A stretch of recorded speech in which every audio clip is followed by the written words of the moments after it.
You know, several weeks ago, ladies, we were talking about snow, freezing temperatures. What a difference a few weeks make. It does, but this is fake spring, false spring, whatever you want to call it. There is colder air coming back, and that colder air comes back next week, so don't plant any of those sensitive plants quite yet. But look at this. It is 11 o'clock. We're still 62 degrees.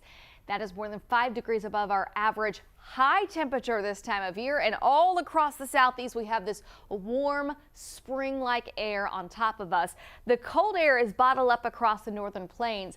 I don't expect that colder air to make its way into Georgia until we get into early next week. So we're going to be closing in on some records later this week. Tomorrow forecasting 75, record is 78, so not quite there, but still unseasonably warm.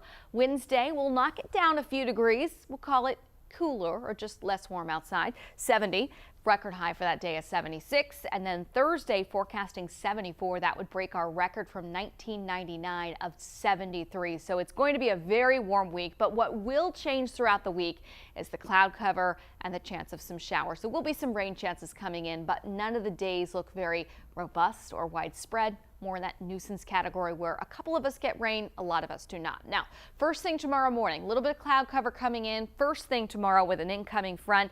Doesn't bring any rain with it. The cloud cover may greet you on your morning commute, and then it should thin out a bit for the afternoon, bringing back sunshine, temperatures in the 70s again.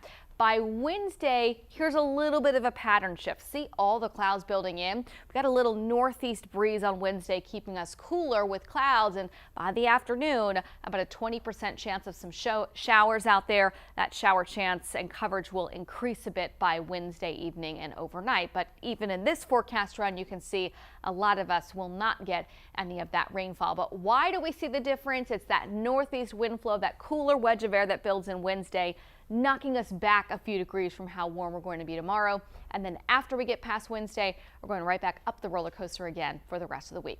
Low temperatures tomorrow morning, dropping down to the low 50s. Tomorrow, we start with a partly cloudy sky early in the day, breaking into sunshine for the afternoon. You can see that temperature 75 degrees. How nice it is to have that and not have the pollen quite yet. All right, we keep the 70s around through the weekend. But I do want to point out, notice Monday starting to drop down into the 60s. After we get past Monday, things are going to be closer to average. We're talking 50s next week, not highs in the 30s, but certainly feeling a lot more typical for February standards. All right.